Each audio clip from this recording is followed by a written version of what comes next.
बिस्मिल्लाहिर्रहमानिर्रहीम अस्सलाम वालेकुम। आप इमेजिन कीजिए कि हमेशा से ये बात कही जाती थी कि पाकिस्तानियों के ट्विटर के जो अकाउंट्स हैं वो उड़ जाते हैं। आजकल तो आपने देखा होगा कि इलॉन मस्क की डील चल रही है, उसने ट्विटर बाय करना है, नहीं करना है, ट्विटर ने उसको सू कर दिया है, उसने कहा जी मैं जवाब दूंगा। उन तमाम डील्स के अंदर एक चीज बड़ी मजेदार हो गई है कि इलॉन मस्क ने जो नकाब था वो उतार दिया। अब एक विसल ब्लोअर ने जो इंकशाफ किया है ट्विटर के, यानी ट्विटर के अंदर से जिसने इंकशाफ किया है अमरीकी उनके पार्लियामेंटेरियंस के साथ, तो आप इमेजिन कर लें कि वो कितनी बड़ी बात होगी। उन्होंने कहा कि मोदी ने ट्विटर का जो ऑफिस बनाया था इंडिया के अंदर, मोदी ने उसमें अपने एजेंट यानी इंटेलिजेंस इदारों के एजेंट उसमें भर्ती किए, उसने बदनीयती की और इस पूरे खेल के अंदर जो ड्रामा उन्होंने किया उससे आप अंदाजा कर ले कि पूरे का पूरा इंडिया की इंटेलिजेंस एजेंसी रॉ का वो नैरेटिव लेकर जा रहे थे।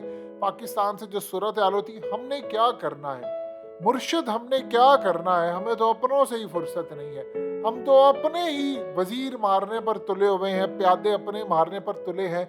हमारी तो सूरत हाल ये है कि हमारे तो सियासतदान ही आपस में लड़े हैं, हमारी तो अपनी लड़ाइयाँ ही नहीं ख़त्म होती, हमने भारत के साथ जाकर क्या करना है। तो मुर्शिद जो सूरत हाल इस वक्त पैदा हुई है, आप इमेजिन कर लें कि क्या मामला है भारत के अंदर कि भारत ने अपने एजेंट भर्ती करवाए उसमें इंटेलिजेंस इदारों के, उन्होंने वहां पर मोनोपली की। तो जो पाकिस्तानी या दीगर मुस्लिम थे उनकी रीच गिराई, उनके अकाउंट्स बंद करवाए और इस सूरत हाल के अंदर उन्होंने कहा कि इंडिया के अंदर मोदी जो एजेंडा नाफिज कर रहा था वो मजहबी इंतहा पसंदी का, उसने पूरे का पूरा खेल बिगाड़ दिया। अब आप इमेजिन कर लें, आप सिर्फ इतना बता दें, अगर एक सेकंड के लिए आप देखें तो इतना बड़ा स्कैंडल है, इतना बड़ा स्कैंडल है कि मोदी ने अपने एजेंट्स भर्ती करवाए। अगर आप इमेजिन करें हमारे मुल्क में ऑफिस हो और हम आईएसआई के एजेंट भर्ती करवाते, तो आप सोचिए पूरी दुनिया ने तूफान उठा लेना था। हम नहीं कर पाए, हमें अपनों से ही लड़ने से फुर्सत नहीं है, तो हमने दूसरों के बारे में क्या काम करना है, मोदी ने काम किया। अब आप देख लें पाकिस्तान में शहबाज शरीफ या किसी और ने, किसी बंदे ने अगर मोदी का नाम लिया हो, इतना बड़ा स्कैंडल है। अब असल में इंडिया का पूरा जो नेटवर्क है वो बेनकाब हो चुका है। और इमेजिन करें कि वो मॉनिटर करते थे कि कोई गजवा हिंद की बात तो नहीं करता, कोई वहां पर देखते थे कि अफगान तालिबान की सपोर्ट में तो नहीं, पाकिस्तान की सपोर्ट में तो नहीं, और उन्होंने कश्मीर के अंदर कोई कीवर्ड्स आप यूज करते थे। आप गौर कीजिए, अब अकाउंट सस्पेंड नहीं होते। आप जरा गौर कीजिए क्यों? क्योंकि अब इंडिया के हाथ से गेम आज से ऐसा निकलती जा रही है। आप कितनी देर तक लोगों को बेवकूफ बनाएंगे? अब मोदी का जो असल में प्लान ये है, ये बड़ा खतरनाक उनके लिए काम हुआ है। अब वो काम क्या करते हैं, जिस तरह उन्होंने हकीकत टीवी को इंडिया के अंदर बंद कर दिया, उन्होंने ट्विटर अकाउंट भी हमारा वहां पर बंद कर दिया, यानी वहां पे लोग देख नहीं सकते। अब बहुत सारे जो कश्मीर के लोग थे उन्होंने हकीकत टीवी को मैसेज किया हम आपकी वीडियोस नहीं देख सकते। कई लोग आज भी देखते हैं, वो यूज़ कर लेते हैं मुख्तलिफ सॉफ्टवेयर और ये वो। लेकिन जो सूरत हाल पैदा हुई है वो बड़ी अजीबो गरीब है। इन्होंने असल में अब जो खेल शुरू होने वाला है वो ज़्यादा से ज़्यादा हार्डली 6 से 7 महीने है। आप तैयार है ये वहाँ पर हमला करने के लिए आ रहे हैं। उसकी क्या मेन वजह है? उसकी एक वजह ये है, उन्होंने ट्विटर के ऊपर जो महाज अब गर्म करना है, मोदी का होने जा रहा है वहाँ पर इलेक्शन, और गालिबन ये भी पॉसिबिलिटी है मोदी की जगह वो योगी आदित्यनाथ को इस दफ़ा लॉन्च करे। उस बंदे को लेकर आने का मतलब है कि आप पूरी एक जंग देख रहे हैं। वैसे भी उन्होंने पाकिस्तान पर हमला करना है, वो ऐसे थोड़ी। देखिए, अगर हमारे मुल्क के अंदर शहबाज गिल से असला पकड़ा गया, वो 90s वाला खेल, वो जे कान शिकरे, वो सिंगम वाला खेल कि उसकी बैरक्स में शराब डालो और फलाना करो ये करो। इमेजिन करें अगर आपके मुल्क में 90 की दहाई वाला खेल खत्म नहीं हुआ तो इंडिया ने खत्म कर देना है। उन्होंने भी वही काम करना है कि पाकिस्तान पर हमला करो, इन पर इल्जाम लगाओ। अब आपको अगले चंद महीनों में इंडिया और पाकिस्तान की तलखियां उरूज पर जाती हुई नजर आएंगी। देखिए, पहले क्या होता है कि अचानक से कोई हमला, फिर उसके बाद एक ग्राउंड बनाई जाती है, आपस में लड़ते हैं, और लड़ते लड़ते लड़ते लड़ते मामला इस जगह पर चला जाता है। फिर उसके बाद जाकर वो ट्विटर का सहारा लेते हैं, कैंपेन चलाते हैं, ये सारे का सारा प्लान करते हैं। आप ये देखें कि मोदी वहां पर करे, जिस दिन ये राज खुल गया ना, बहुत बड़ा राज खुलेगा कि पाकिस्तान के अंदर ट्विटर का ऑफिस आप क्यों नहीं लेकर आए। देखिए, जो करतूत है हमारे, उसको नंगा करके मार दिया, शहबाज गिल को मार दिया, जमील फारूकी को मार दिया, फलाना कर लिया, ये कर लिया तो वो कर लिया।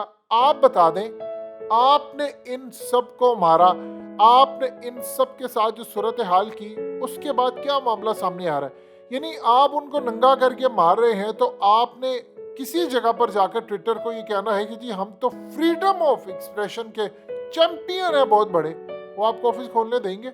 मोदी ने तो अपना असर और रसूख इस्तेमाल किया और वो बेनकाब भी हो गया, आपको तो वो मुंह भी नहीं लगाएंगे। आप बताएं कि ट्विटर आकर यहाँ पर अपनी कोई बिल्डिंग लेगा, यहाँ पर आकर कोई ऑफिस खोलेगा? उन लोगों ने इतना बड़ा खेल किया। अब ये चीज़ें क्लियर हो गई हैं कि पाकिस्तान के खिलाफ जो कैंपेन चलती थी उसके पीछे किसका हाथ था। प्रॉब्लम ये है कि भारत के अंदर तो चीज़ें खुलकर सामने आ रही है, दुनिया के अंदर इमरान खान चला गया है जिसने नाम लेना था। देखिए आज इमरान खान जितनी मर्जी गुफ्तगू करे, जो मर्जी करे, वो अपोजिशन लीडर ही कहलाएंगे। वो एक आम एमएनए के तौर पर, पार्टी के सरबराह के तौर पर उनकी खबर तो जा सकती है दुनिया भर में, लेकिन ये नहीं हो सकता कि वजीर आजम पाकिस्तान ने बात की हो, पाकिस्तान का वजीर आजम शहबाज शरीफ, आप सोचिए, उसको कोई मुंह लगाने को तैयार नहीं। पाकिस्तानियों को तो शायद ये अभी तक तस्लीम ही नहीं कर पा रहे। हमें शक है कि ये बंदा हमारा वजीर आजम है या नहीं है। उसकी वजह ये है, अब इतना बड़ा क्राइसिस है, इमरान खान की लड़ाई हो रही है, हम अपने झमेलों से बाहर नहीं निकल रहे। तो आप इमेजिन करें कि आप इस सूरत हाल में क्या दुनिया को बताएंगे। अब मोदी के हवाले से अमेरिका के अंदर ये जो खेल है, ये आपके सफीर का काम है। अब इसको अगले लेवल तक लेकर जाएं।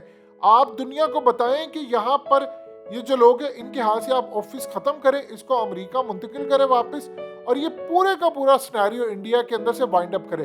लेकिन आप नहीं कर पाएंगे, आप प्रेशर नहीं डाल पाएंगे। उसकी वजह यह है कि आपने अमेरिका से कमिटमेंट की है कि आपने भारत के खिलाफ भी नहीं जाना, आपने इसराइल के खिलाफ भी नहीं जाना, आपने अमेरिका के खिलाफ भी नहीं जाना। ये असल में इतना बड़ा मौका था कि अगर पाकिस्तान इस केस को टेकअप कर ले, क्योंकि चाइना नहीं कर सकता इस केस को टेकअप, ये याद रखिएगा, क्योंकि चाइना के अंदर वहां पर तो उनका ट्विटर की जगह अपनी दूसरी चीजें हैं।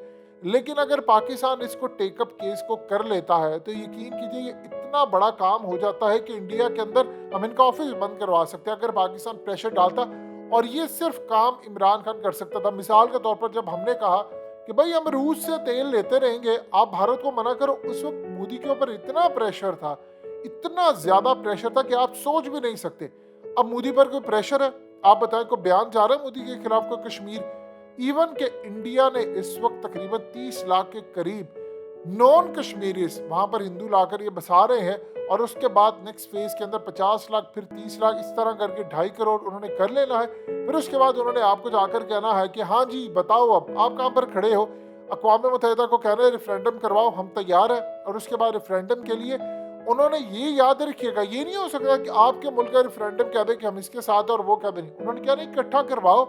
जाहिर सी बात है 70% कश्मीर तो इंडिया के पास है, तो उन्होंने अपने मुल्क के हवाले से जो रेफरेंडम कराया 2.5-3 करोड़ वहां पर जो हिंदू है, जब वो कहेंगे कि जी हमने तो रहना ही भारत के साथ है, तो वो कहेंगे पाकिस्तान वाला कश्मीर भी इनको दो, ये अक़वाम मुत्तहिदा कहेगा। उस वक्त आप क्या करेंगे, इसका कोई प्लान नहीं। हमें मुर्शिद अपने आप से लड़ने से फुर्सत मिले तो हम कोई दूसरों की जानिब देखें। तो ये असल में सूरत हाल, आपकी बर्बादी आपके सामने है।